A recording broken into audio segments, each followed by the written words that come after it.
Hello दोस्तों, स्वागत है आप सबका संकल्प मैथ के यूट्यूब चैनल पर। LIC ने AAO के लिए अपना नोटिफिकेशन जारी कर दिया है।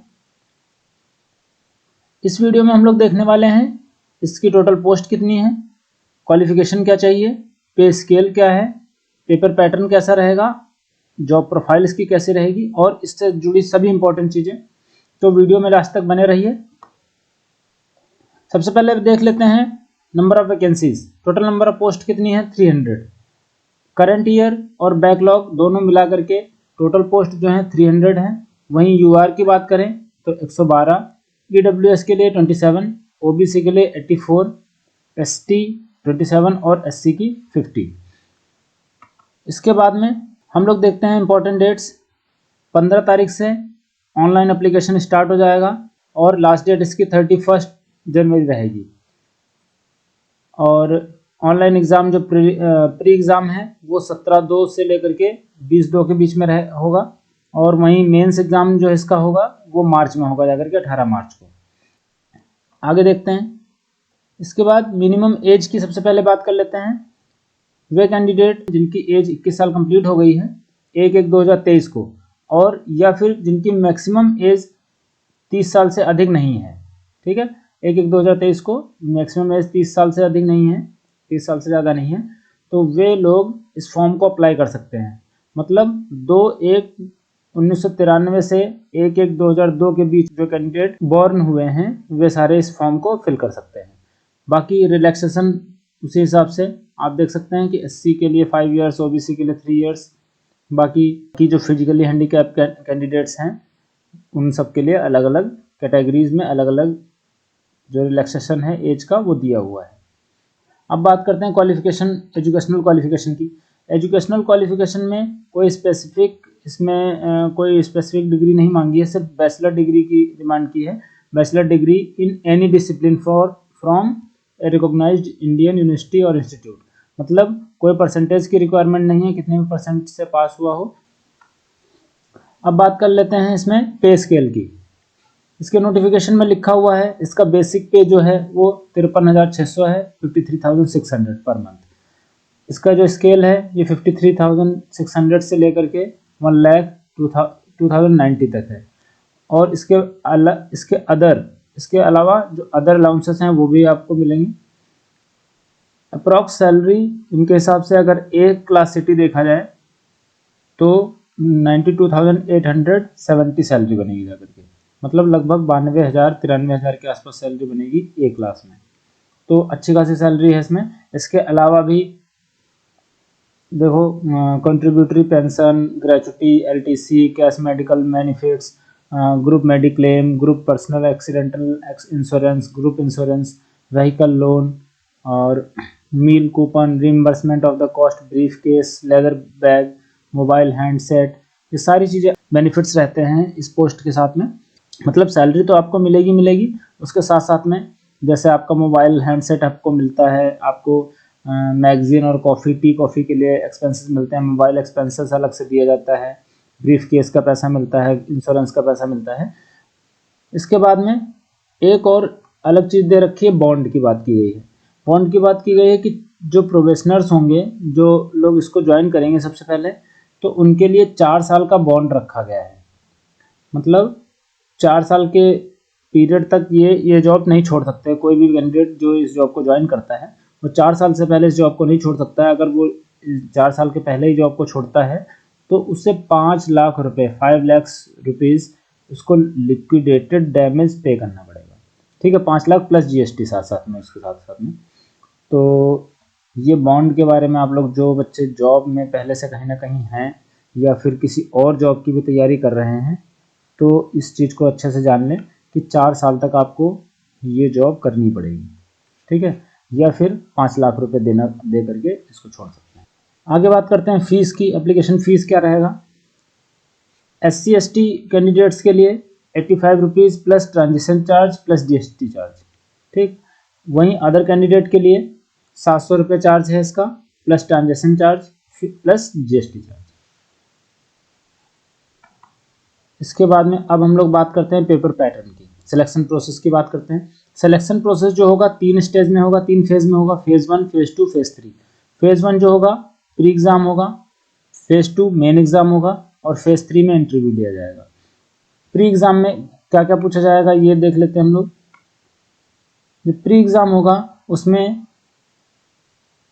रीजनिंग, मैथ्स और इंग्लिश आएगी, ठीक। जिसमें से रीजनिंग और मैथ से आपकी मेरिट बनेगी, इंग्लिश जो है सिर्फ क्वालिफाइंग होगा। नीचे लिखा हुआ है English language test will be qualifying in nature, marks in English language will not be counted for ranking. Rank जो बनेगी, जो रैंकिंग होगी वो इंग्लिश लैंग्वेज से नहीं होगी, सिर्फ इन दोनों से होगी, ठीक। मतलब 35 question 35 marks, 35 question 35 marks, 70 number में से आपकी मेरिट बननी है। इंग्लिश में से आपको 30 मार्क्स में से आपको 9 नंबर लेकर के आने हैं SC ST को, और 10 नंबर अदर क्लास को लेकर के आने हैं। मतलब 30 में से 10 नंबर लेकर के आने हैं कुल मिला करके।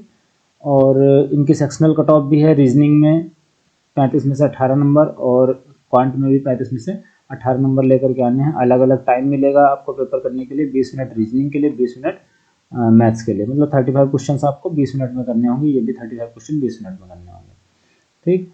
तो पूरा आपका जो पेपर है वो 1 घंटे का होगा टाइम, जिसमें आपको मैथ, रीजनिंग और इंग्लिश के लिए अलग अलग टाइम मिलेगा। वहीं ये पेपर जो होगा ऑब्जेक्टिव टाइप्स के क्वेश्चन इसमें आएंगे, और 20 times number of vacancies candidates को कॉल किया जाएगा। प्री में पास कितने कैंडिडेट्स को किया जाएगा, जितने वैकेंसीज होंगी उसका 20 गुना बच्चे। मतलब अगर 300 वैकेंसीज हैं तो 20 गुना अगर इसका करें तो 6000 बच्चे मेंस एग्जाम के लिए कॉल किए जाएंगे। अब हम लोग मेन एग्जाम का सिलेबस देख लेते हैं। मेन एग्जाम में टोटल ऑब्जेक्टिव टेस्ट होगा 300 मार्क्स का, और 25 मार्क्स का डिस्क्रिप्टिव टेस्ट होगा। ये देखिए, reasoning, general knowledge and current affairs, data analysis and interpretation, और insurance and financial market awareness, ये इन सब में 30-30 क्वेश्चन आएंगे। रीजनिंग 30 क्वेश्चन होगी, 90 मार्क्स की, 90 मार्क्स। बाकी जो जनरल नॉलेज करंट अफेयर्स होगा वो 30 क्वेश्चन 60 मार्क्स।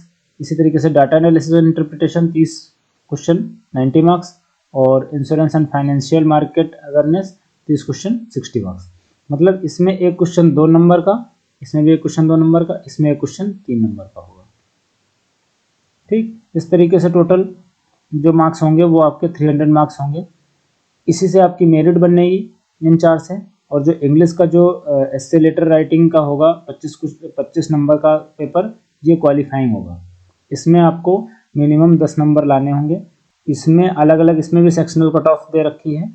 90 में से 45 मार्क्स लाने हैं, 60 में से 30, मतलब 50% मार्क्स आपको क्वालिफाई करने के लिए हर एक सेक्शन में अचीव करना पड़ेगा, ठीक। रीजनिंग के लिए 40 मिनट दे रखे हैं, मैथ के लिए भी 40, डाटा एनालिसिस और इंटरप्रिटेशन के लिए भी 40 मिनट है, जबकि जनरल नॉलेज करंट अफेयर्स के लिए 20 मिनट और insurance and financial marketing awareness के लिए भी 20-20 मिनट दे रखे हैं, ठीक है। तो इस तरीके से और एक चीज़ लिखी हुई है कि अगर इन चारों में से किसी में भी क्वालिफाई नहीं कर पाता है कैंडिडेट, तो उसका इंग्लिश लैंग्वेज का पेपर चेक नहीं होगा। मतलब आपको कुल मिला करके सब में हर एक सेक्शन में आपको पास करना है, क्वालिफाई करना है। लिखा हुआ descriptive paper of only those candidate will be evaluated who qualify in the objective part of the main exam. ये चेक ही नहीं होगा अगर ये एग्जाम में से किसी में भी क्वालिफाई नहीं कर पाया है। ये हो गई बात मेन एग्जाम की। 300 में से मेरिट बनेगी, ये मेरिट में काउंट नहीं होगा, ये सिर्फ क्वालिफाइंग होगा। इसके बाद में आता है फेज 3 इंटरव्यू। इंटरव्यू में लिखा है marks obtain in the main exam only will be considered for the short listing for interview. Interview में वही बच्चे बुलाए जाएंगे जो मेंस एग्जाम में क्वालिफाई होंगे। इंटरव्यू जो होगा 60 मार्क्स का होगा, इसमें भी क्वालिफाइंग मार्क्स रखे गए हैं। EWS जनरल OBC के लिए 30 मार्क्स क्वालिफाइंग है, जबकि SC ST के लिए 27 मार्क्स लाने हैं। 60 में से 27, और OBC जनरल EWS के लिए 60 में से 30 मार्क्स, ये मिनिमम क्वालिफाइंग मार्क्स हैं इंटरव्यू में। 3 फेज़ में आपका एग्ज़ाम होगा, फेज़ 1, फेज़ 2 और फेज़ 3।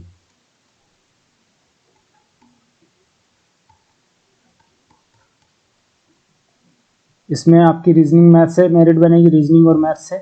इसमें आपकी रीजनिंग मैथ तो रहेगी, और साथ साथ में आपका शॉर्ट में कहें तो बैंकिंग, इंश्योरेंस और जीएस और करंट, ये 4 पार्ट रहेंगे फेज 2 में। वहीं इंटरव्यू रहेगा थर्ड फेज में।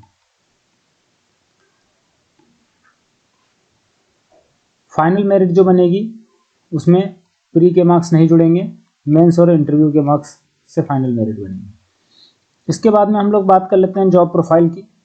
इसका जो जॉब प्रोफाइल है बहुत ही अच्छा है, हाईली पेइंग जॉब है। सबसे पहले तो हम लोगों ने देख लिया कि इसका जो पे स्केल है काफ़ी अच्छा है। उसके साथ साथ में इसके प्रमोशंस भी हैं बहुत अच्छे, 4 से 5 प्रमोशन रहते हैं। सबसे पहले AAO से 4 से 5 साल में AO बनने के चांस रहते हैं। इसमें एग्ज़ाम्स भी होते रहते हैं, डिपार्टमेंटल एग्ज़ाम, जिससे कि AAO के बाद में एडमिनिस्ट्रेटिव ऑफिसर AO, फिर असिस्टेंट डिविजनल मैनेजर ADM, फिर उसके बाद में डिविजनल मैनेजर DM की पोस्ट के लिए जाएंगे। टाइमिंग जो होती है वो 10 से 5:30 तक रहेगी, 7.5 घंटे का टाइमिंग रहेगा। इसी के साथ साथ में 5 वर्किंग डेज रहते हैं, सैटरडे संडे ऑफ रहता है। बहुत ज़्यादा वर्कलोड नहीं रहता है, नॉर्मल वर्कलोड रहता है। उसके साथ साथ में पोस्टिंग जो इसकी होती है ऑल ओवर इंडिया रहती है, इंडिया भर में इसके ऑफिस बने हुए हैं। ट्रांसफ़र जो होता है 4 साल से पहले नहीं होता, 4 साल एक बार जहाँ पे आपकी पोस्टिंग हो गई उसके बाद में 4 साल बाद होंगे ट्रांसफ़र्स। उसके बाद आप अप्लीकेशन दे सकते हैं ट्रांसफ़र के लिए, और तभी ट्रांसफ़र होंगे जब आप चाहते हैं जहाँ पर ट्रांसफ़र के लिए वहाँ पे वैकेंसी खाली होगी, ठीक है, या फिर वहाँ से कोई म्यूचुअल ट्रांसफ़र चाहता होगा, ऐसा कोई केस बन रहा होगा, तभी आपका ट्रांसफ़र पॉसिबल है। बाकी जॉब बहुत अच्छी है, आपको सैलरी के अलावा बहुत सारे बेनिफिट्स रहते हैं। तो आप लोगों में से जो बच्चे अभी कहीं पर लगे हुए हैं, कहीं पर जॉब कर रहे हैं, वो भी इस पोस्ट को भर सकते हैं। बाकी जो लोग किसी और चीज़ की तैयारी कर रहे हैं वो इस जॉब के साथ साथ में भी उस चीज़ की तैयारी कर सकते हैं, किसी बड़े एग्ज़ाम की या किसी अदर एग्ज़ाम की तैयारी कर रहे हैं तो इसके साथ में भी आपको सैटरडे संडे ऑफ मिलेगा, तो तब भी आप तैयारी कर सकते हैं। तो ये थी पूरी जानकारी LIC AAO के लिए। जैसे ही ये फॉर्म आता है तुरंत आप लोग इसको भर दीजिए। आज की इस वीडियो में इतना ही। वीडियो अगर पसंद आई तो आप लोग लाइक कीजिए, चैनल पर नए हैं तो सब्सक्राइब कर लें। मिलते हैं नेक्स्ट वीडियो में। थैंक्स फॉर वॉचिंग संकल्प मैथ्स।